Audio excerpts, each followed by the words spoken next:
Hello. Okay, so I tried to film this video about 4 times now, and I'm struggling to find a place to start, if I'm honest. So please bear with me if I go backwards and forwards a little bit. There's just a few things that I really don't want to forget whilst I'm here. Okay, so over the past couple of days, I've been travelling around a fair bit. I travelled from my town into London, through London on the tube, and then on to my destination. And I noticed as I was travelling, particularly on the tube train, that there were energies that were deliberately placed in these spaces for nefarious reasons. Now, as I've said multiple times before, I don't want to be about fear. I do not want to perpetuate the fear cycle. So this video is about solutions. It's not about fear. It's about awareness. I think these things need to be highlighted for the good of everybody, to be honest. It's not about making you feel afraid, because quite frankly, I don't think there is anything to be afraid of. There are just things to be aware of, because then you can do something about it. Okay, so as I was on the tube, I was sat there and I noticed that there was like a demonic type energy moving through the carriages. It looked kind of like a dragon, but not a dragon. It wasn't a dragon. It kind of had a long sort of physical appearance, long and slinky, kind of parasitic in nature. It was searching. It was going through searching for various people that have a chink in their armor, let's say, people who have let their guard down. So I sat there and I started, well, actually I sat there and I was very aware that Merlin came and sat next to me. I was like, right, this is interesting. Okay, so Merlin's here. He cloaked me so that I couldn't be seen. And when I started to speak some magic to try and put a force field around myself, he said, no, don't do that, stop. He told me to stop. Because as soon as I start to do magic, or if I was to put, I don't know, a bubble around myself, for example, then that's like a light bulb going on in the darkness. He said, don't do it, stop. So his cloaking of me was all I needed, but I did get this sense that it was important that I was aware of my own energy. So maintaining my inner energy, keeping it high, being very conscious of my internal energy. This is the thing. So a lot of people, when they're traveling, particularly if they're traveling long distances or they're traveling to work or from work, they are not conscious of their energy. They are dreary because they're very tired, and that is completely understandable. But the sense that I got yesterday was, you've got to just be alert. Be alert to your energy. Keep it high. Be very aware that you are powerful. Remain in that position of I am powerful the entire time that you're traveling. Don't let it slip. Try and stay awake and conscious. Try and keep your vibration high, but remain cloaked. So the feeling that I got was, if you are going to travel, then before you go, blast yourself with the violet flame. Get rid of everything that's not yours. Smudge yourself maybe before you leave your house. Just get rid of all the stuff that's not yours, and then put your protection in. So however you want to do that. Me personally, I would probably dip into some Atlantean magic, put a force field around myself. That's what I tend to do these days. You could produce a bubble of light around yourself. This is a very popular and easy one to do. you know, that reflects love back to transmute anything that comes towards you. However you choose to do it, do that, and then cloak yourself. This is the feeling that I'm getting. Cloak yourself. But do it before you go. Do it before you enter these spaces. So, for example, when you're going on the underground, do it before you go in the station. You know, before you get on the train, because then you don't need to think about it. You're invisible. You're invisible to whatever's there. So this was really the first thing that I wanted to touch upon. These spaces seem to be filled. They're being targeted for a reason, because these spaces are filled with lots of people, for one, and people who are tired, people that have let their guard down. Another thing that I saw actually whilst I was traveling was something else has been let into the field.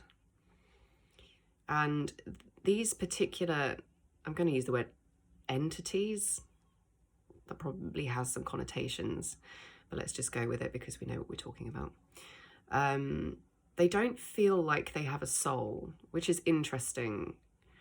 They're more robotic, mechanical entities that have been sort of released into the field. God, I'm so itchy. I always get itchy when I've got stuff coming through from spirit. Okay, now how I see them, they're like tiny little miners. So just think Snow White and the Seven Dwarfs. Okay? little tiny robotic miners with pickaxes. And what they're doing is that they've been released and they are moving through these spaces, and they're making holes in people's auric fields. Okay, so everybody has an auric field that extends outwards from their body, and the auric field is comprised of layers. So all of your chakras, they all have a layer within the auric field. Okay, so these little robotic miners that have been released, what they're doing is they're making tiny holes in the auric field. Now, I feel like they're picking off the weakest of the herd. So if you are vulnerable, if you are tired, these places are filled with people who are tired. So many people in there, which obviously, when there are lots of people together, your energy fields are crashing into each other. It can be even more exhausting. Well, that's making me feel dizzy.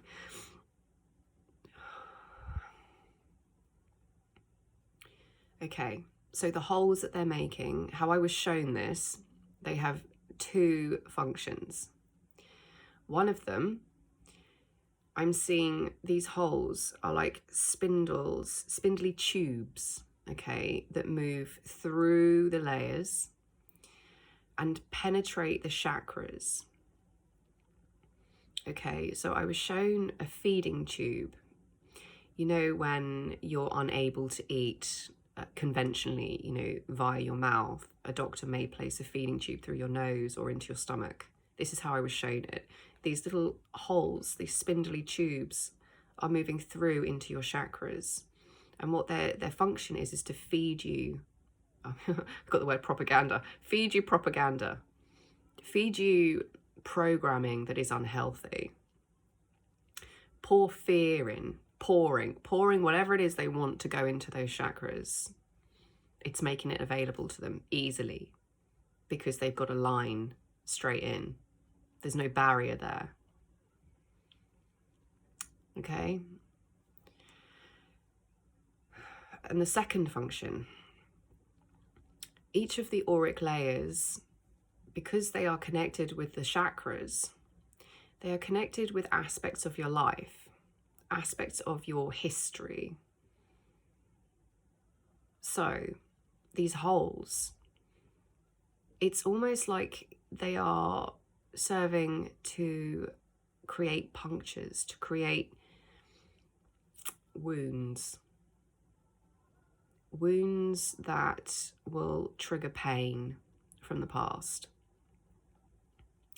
Now, I think people who are on the growth pathway, people who are conscious that they need to heal, Everybody has healing to do, everybody, every day. It's an ongoing thing. From the moment that you're born till the day that you die, there is healing to do. So if you have things that come up to the surface, that's great, because you know it's there, you heal it, it's done, it's gone, dealt with, integrated. Integrated. Not pushed aside and forgotten about, it's integrated. But I feel like what they're doing is creating these wounds because it's painful. It's creating pain. So unless you're very conscious of the fact that you are powerful and you can heal these wounds, it's creating shitloads of pain.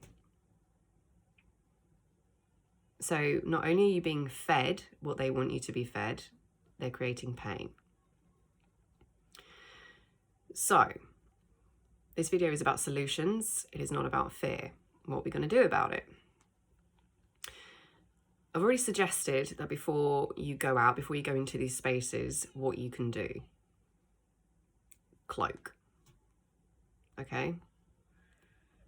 Disintegrate what's not yours. Place your protection. Cloak. But if you feel that you have some holes in your aura, I mean, all you've got to do is just sit and meditate. Scan yourself.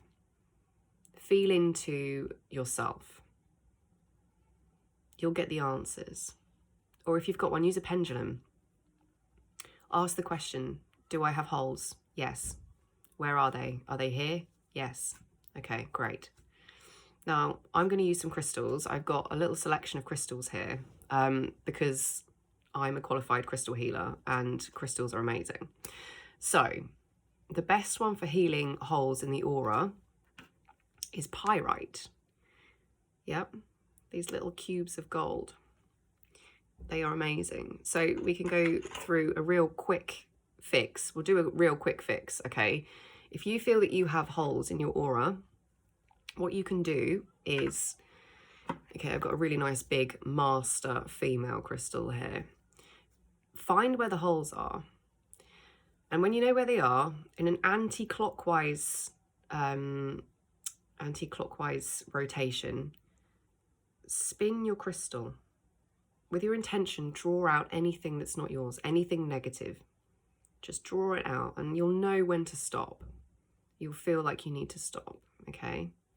Once you've done that, take your masculine master crystal, your male master crystal, okay? And in a clockwise rotation, add energy back in. You're filling it back with light, okay? Am I going the right way? I can't tell. Oh God, clockwise for the masculine, okay? Just ignore me, I'm tired. I had a long day yesterday. Once you've done that, pyrite, okay? And it's probably best to do this lying down. Just lay it on the places where you feel that there are holes in your auric field. If you can't lay down, then just hold it, okay? Just hold it with your intention. I do love a bit of pyrite. Then to seal it in, selenite. Amazing for the auric field. Amazing for keeping the light in, for bringing the light in. So all over your body, just wave it around like this, all over you. You'll feel the difference. Trust me, you'll feel the difference. It's amazing. All over. To seal that, amethyst. Okay, this seals in the light. So once you've done your selenite, amethyst all over, just seals it in, okay? Proper quick fix. If there is some more deep-rooted stuff that you feel like you can't necessarily draw out so easily with the female master crystal, you can use some blue kyanite, okay? You can use this to cut things out. I know that sounds a bit graphic. I suppose it does sound a bit graphic, but you can just visualize just removing it with the kyanite, and then you can put some more light back in with your male master crystal. Okay. If you have something that's even more deep-seated than that you still can't remove with the kyanite, Lemurian laser wand. This isn't something to use lightly. In fact, I think if you feel like you can't remove something with the kyanite, perhaps go and see a crystal healer or a psychic surgeon who will use one of these to disintegrate it, okay? I really wanted this to be something that you can do yourself, something that is quite quick for you to do at home. Quick and easy. So even if you don't have the kyanite, you don't have the other crystals, I would say please try and remove with the female crystal and place light back in with the male. I think that's really important before you heal up the holes. So maybe a little shopping list for you there. Milky quartz. This is a female crystal. Clear quartz. This is a male crystal for placing light back in. Selenite. It's a salt. Don't put it in water. Amethyst. I think most people have an amethyst. Blue kyanite. Pyrite. And I think it's a really good idea. This came to me this morning. Get a nice piece of tourmaline, grounding, protection. I feel like wear this. If you can, get a piece that you can wear. I've actually got mine on today. A little piece there. Because I feel like it's absorbing. I'm getting this real strong sense that you need to wear something that will absorb anything extra that's hitting right now. So I really hope that you found this helpful, useful. Just be more vigilant. I think be more conscious of what you're doing with your time and with your energy. It's not necessarily about, I don't know, putting up all the barriers so that you're always on the lookout. That's definitely not what I'm saying. I'm just saying have a spiritual routine. Have a spiritual hygiene routine. Be conscious of your energy and your power. I think this is the thing. Be conscious of your power. Be conscious. Be more present in the moment, particularly if you're going into a place, going into, I don't know, a situation where that might drop. Like when you're on a train and you feel tired and you can just feel yourself just melting. Don't melt, just try and stay alert. Alert, that's the wrong word. That's not the word I want. That has connotations that I want to avoid. Just stay conscious of your power. You are powerful. You do not need to be afraid. They are afraid. Okay? You are powerful. Don't forget it. Okay, so this video is clearly a lot longer than I had anticipated. But like I said, I hope it's helpful. If you feel inclined, please share it. Please like and share it. Because I really do want people to be aware of the efforts that are being made currently to sap people's energy. Okay? Anyway, have a lovely day. You are powerful. You are powerful. Please take care. So much love. Mwah. Bye.